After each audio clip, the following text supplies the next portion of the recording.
Hello and thanks for joining me for some more landscape photography. Today I'm just taking you out for a very quick walk with Winnie the Pooch down to my local beach at Aberfrau, Anglesey.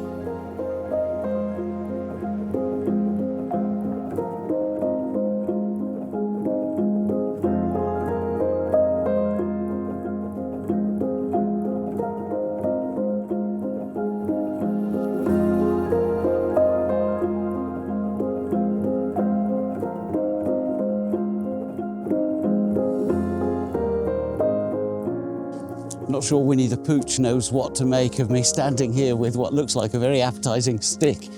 Anyway, it's a lovely late winter morning. The sun is just about to come up over the Aruri Mountains. I'm going to walk down through the dunes for about 3/4 of a mile, right down to the end of the beach where my favourite outcrop of rocks lies. It's high water right now, which is perfect, although it's only a neap tide, so I'm not going to know exactly where the water's going to lie.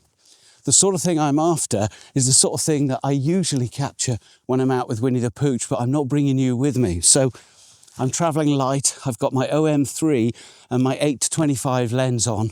I've also got a 40-150 in my bag. Now, normally it would be completely handheld, and I usually have no trouble taking multiple exposures to blend them. Just make yourself stand quite still, you can get away with it. But I have brought a tripod with me this morning, just in case I need to talk to you. So I don't think there's going to be much photography in the dunes itself, although if we get some nice texture in the sky and some nice light, then we'll see how it goes. But today I'm thinking is all about those rocks at the end of the beach.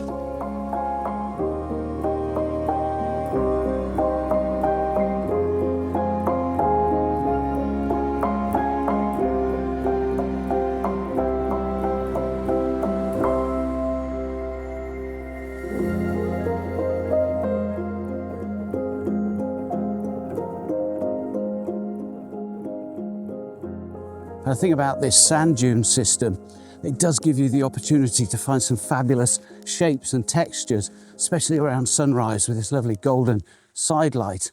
But it can be quite difficult because it's a big wide open expanse, so you need to take advantage of where the dunes are quite hilly or there's more sort of triangular shapes to work with.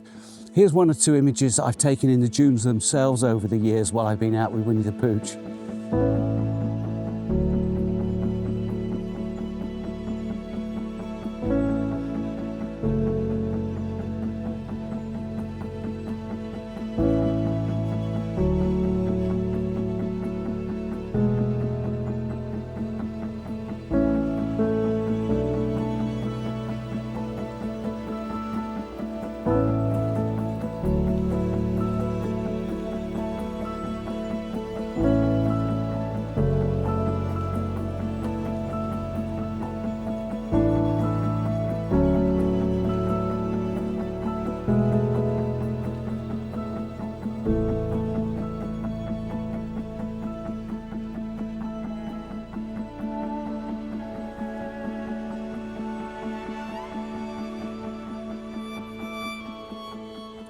I find these dune slacks endlessly fascinating because they make different shapes every winter.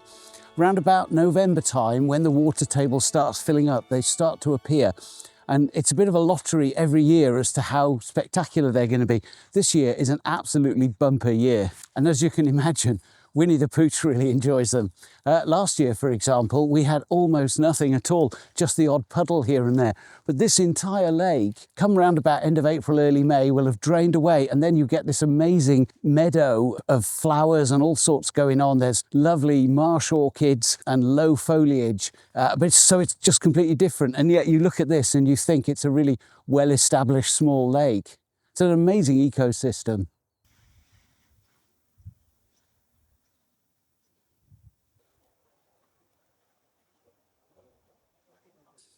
The thing with the dune slacks for me is that they need to be an absolute mirror finish so you can reflect the big skies. And every year the shapes are different, so I'm always discovering new compositions. They can be quite challenging because it's very easy to kind of lose the impact of them. As you see them with your eye, you look and think, oh, that's fabulous. But when you look at it, when you get home with your pixels, sometimes it's a bit of a letdown. And I've never really got my head around why that is.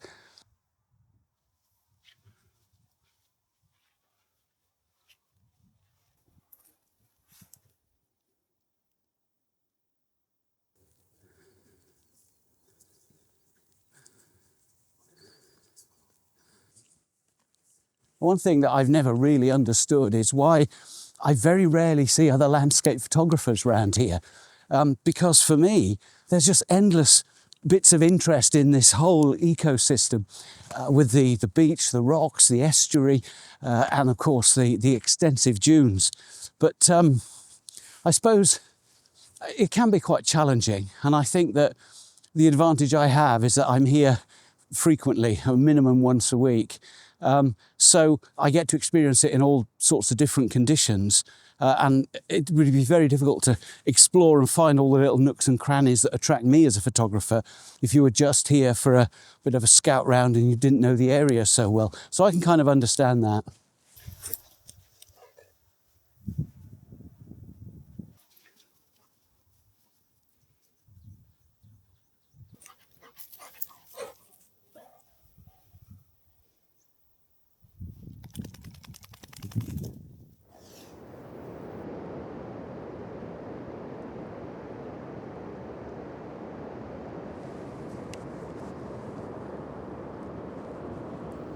This lump of driftwood arrived on the beach about this time last year, late winter, early spring, something like that. And it sat about halfway up the beach from a low water mark for 6-8 months. And I attempted to photograph it many times and it just never worked out. I knew that I needed the beach to be pretty clean around it to remove distraction. And about 2 or 3 months ago, it was perfect. It had been a high spring tide overnight. I was the first person down here in the morning, so the beach was nice and clean. Winnie the Pooch hadn't disturbed it with her footprints, so I got the picture in the end. Of course, it was sitting at a completely different angle then, and since it's been moved by storms and tipped on its side, and it's kind of sad, but I guess that's one of the things about photography is that, you know, you capture a moment in time. Whatever happens after that, you've got how it looked when you fired the shutter.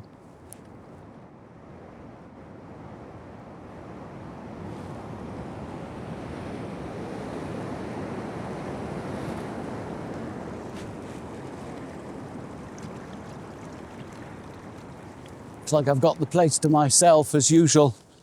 It's very rare that you get many people down here, apart from in high summer, July, August time, because up where I park, you'll get 1 or 2 camper vans and people will be down here first thing. I kind of quite like that. I don't like the sort of people that leave trash in the verges and all that. But for people to come here and experience this at sunrise, it's a magical sort of place, really. Unfortunately, it's not as high a tide as I'd hoped it would be.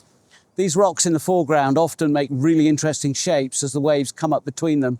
I can see that the odd wave has made its way right through, but when you look at where the kind of average is of the waterline at the moment, by the time I've set myself up and found something, it's going to have dropped off. Even though it's a neap tide, it doesn't move as quickly as a spring tide. I still think that this particular spot isn't going to deliver this sort of thing. I think there might be a photograph to be had this morning to add to my collection that I've been sharing along the way with you. This little spot here that I've photographed many times, you can see there's quite a bit of surf around these rocks, and this little gully makes it quite interesting because it'll lead you through the scene. And what I'll often do is balance quite precariously on this rock, and particularly if it's windy, it's really difficult to hold the camera still enough to take a series of pictures to put together in post, because it's next to impossible to take a single frame here that is what you end up working with. I'm usually blending for wave movement, not focus or exposure.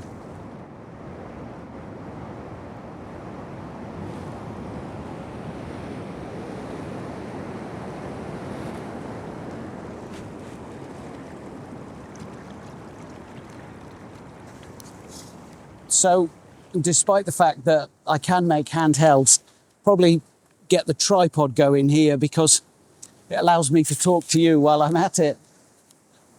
You might be wondering about Winnie the Pooch. She's very good. She just mucks about. I suppose there's an argument that there's plenty to keep a dog interested down the end of a wild beach. Don't know where she is. Oh, there she is. She doesn't seem to get impatient with me because I've stood here for half an hour before now when the conditions have been just right to get the right image. So what I'll do is I'll shoot this with the 8-25. I don't think there's any likelihood of getting the 40-150 out of the bag today. But the reason I carry that is because from time to time, there's a nice light on the mainland and I want to focus in on a ravel or something like that. I think this is roughly where I need to be. I'll get set up and I'll come back to you.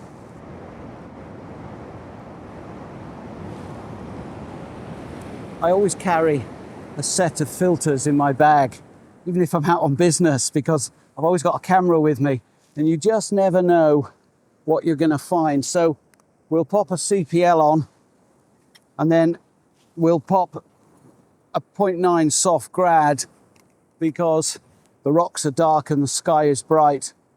So I'm looking for quite a slow shutter speed here, ideally about half a second. Now I could use the ND in the camera, but I've got a 3-stop with me, so we'll put that on as well.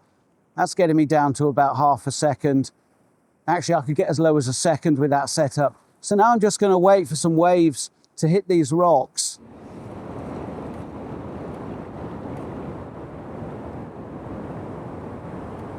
There's quite a bit of distraction left and right here. So what I'm going to be going for is probably a square crop. It doesn't really warrant a full portrait because there's not much going on top and bottom either. All the action are these lovely rocks in the middle and the way the water sweeps around into the gully.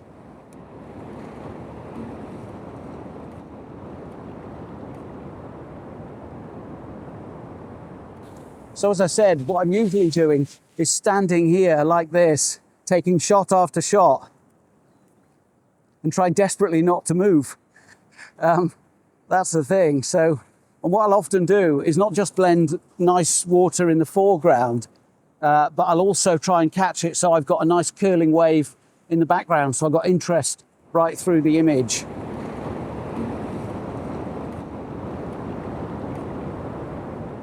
I'm trying to time it at the moment for the waves breaking over the rocks out in front of me as they splash over. Then I'll combine it with a foreground shot, and as I said, a nice curly wave in the background with a bit of luck.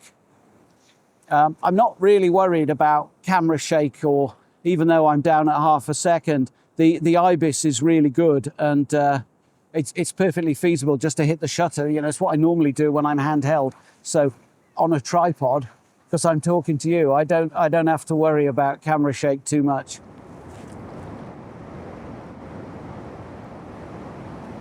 Well, I was literally just thinking about saying goodbye to you and packing up and heading off home with my footage and my raw files. And I noticed a decent wave rolling in. I thought the tide had dropped off enough that we were pretty much all done here.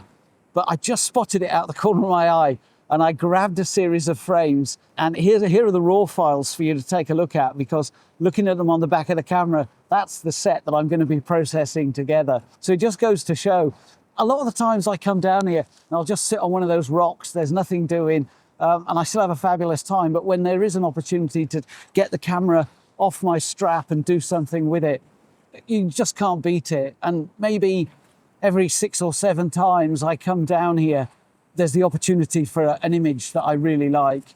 And in between times, there's nothing doing. Actually, just while I mention it, you'll notice I've got a Peak Design clip on here. I find it much easier to carry the camera in the clip itself rather than have those 2 little dangly things, because I don't often shoot while it's on the strap, but I don't like to keep the camera in the bag because there are times when you just want to grab it and fire off a shot. So I've been doing this now for probably the last 4 or 5 years. It's you know, quite a decent little hack to keep your camera handy but not have a strap flapping around when you're actually using it. I honestly thought that I'd probably end up only sharing stuff that I've caught on different occasions down here with Winnie the Pooch, but I think I've actually got something I can work with, so I'll put that up at the end for you. But anyway, I'm going to leave it there for this one. I really hope you've enjoyed it, and if you have, why not subscribe and join me next time? Cheers.